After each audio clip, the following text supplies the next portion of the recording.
Emmanuel over here. You were the one to select Daniel Weichel to fight him a second time. Why did you make that decision? I want to welcome him back to the featherweight division. Obviously, congratulations. He did that tonight against a tough, great with a lot of Brit in Saul Rogers. But he knows he didn't beat me. That's one thing for certain. And that's something that I've been thinking about and wanting back for a long time. And now I have the opportunity to on a much bigger platform with a lot more on the line. And now this fight will be 5 rounds, not 3. So something I'm very excited for. Daniel, Emmanuel says you didn't beat him the first time back in 2016. Do you have a response to that? You know, I know for myself that I beat him, but you know, it was a close fight. I know that, but I'm looking forward to this fight, who's in front of us with a lot more eyes on it and a legacy to ride. Well, I was going to ask you, as the guy that won the first fight a few years ago, are you looking forward to this fight, or would you have preferred, you know, maybe a title fight against Patricio Pitbull? No, of course. Sanchez is one of the best featherweights, and yeah, that's what I'm looking for. Beating the best out there, and he's one of them. For Daniel, beyond the fact that this is, you know, this was to get into the tournament tonight, are you relieved to end that 2-fight losing streak? Is that, you know, more of a weight off your shoulders than anything else? I tried to have it not in my mind, but I think it's impossible when you're coming from 2 losses. Even when these losses were against 2 very tough opponents, you know, I have it on my shoulders, and but I try to put my focus on Saul as a fighter, and yeah, I took it just as serious as I take any fight. And as far for both of you gentlemen, seeing how the brackets played out, is there any particular fights that obviously that you won't be involved in that you're looking at as a fan, you're kind of anticipating? Go ahead, Daniel. You know, in this tournament, to me, all fights are very spectacular and interesting to me, you know, and yeah, of course, beating the best featherweights, that's what it's all about. Daniel, did the fight play out as you expected tonight? Was anything different, or what did you think? It took me quite a while to find into my rhythm, to get the distance, and that I could pick my shots better in the later rounds. So yeah, it felt a little bit rough to get into the fight, but yeah, it kept going while the fight was continuing. When the fight was over, were you confident that you were going to get the decision? Yes.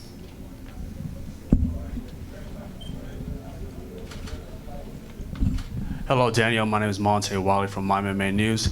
About your fight tonight, how are you planning on making some modifications to improve going into the next round? You know, I always try to learn something out of every fight, you know, and this is what I will do. Even when I'm, no matter if I win or if I lose, you know, I will sit back with my team. We're gonna analyze everything, and then we're gonna make a plan for the next one. Emmanuel right here. Now, you picked Daniel right away. Was that your first choice for the second round? Yes, it was. I'm very happy with my choice. Not the date that I wanted, but you know what? More time to prepare. Like Pedro said, enjoy the holidays. I hope you enjoy the holidays too, and kick off 2020 with a bang, man. It's gonna be amazing. Now, Daniel, knowing that Emmanuel was so willing to fight you, what does that mean to you? Oh, it's good. It's good. I also looked forward to that fight. You know, he was. He said after that fight that he thought that he won, and you know. He knows that he won. He didn't think he won. He knows that he won. We will see in February. And you know that I won too. And we will see in February again.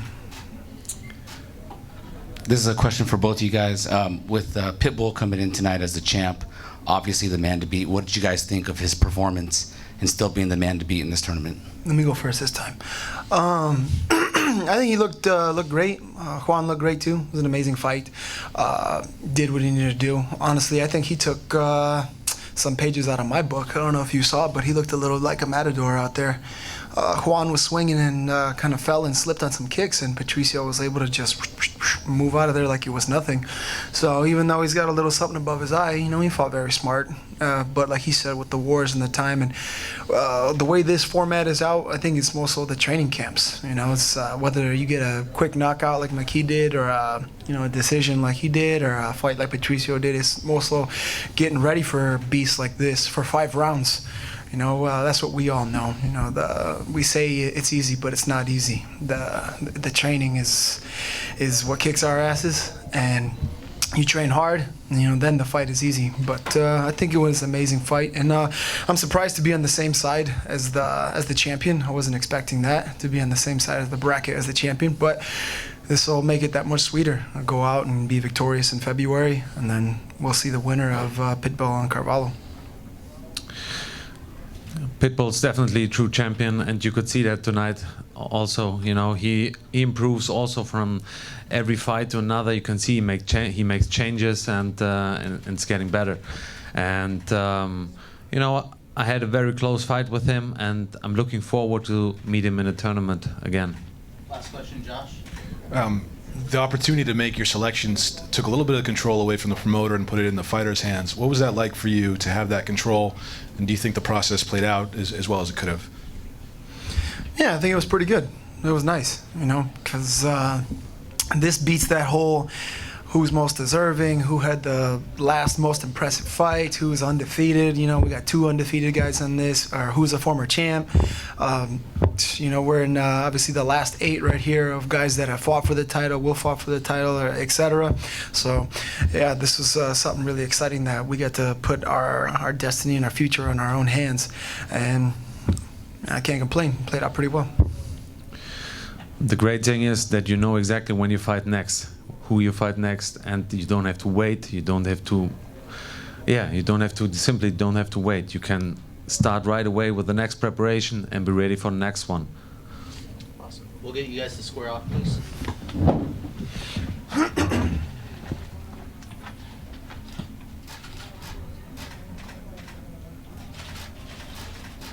Face the cameras.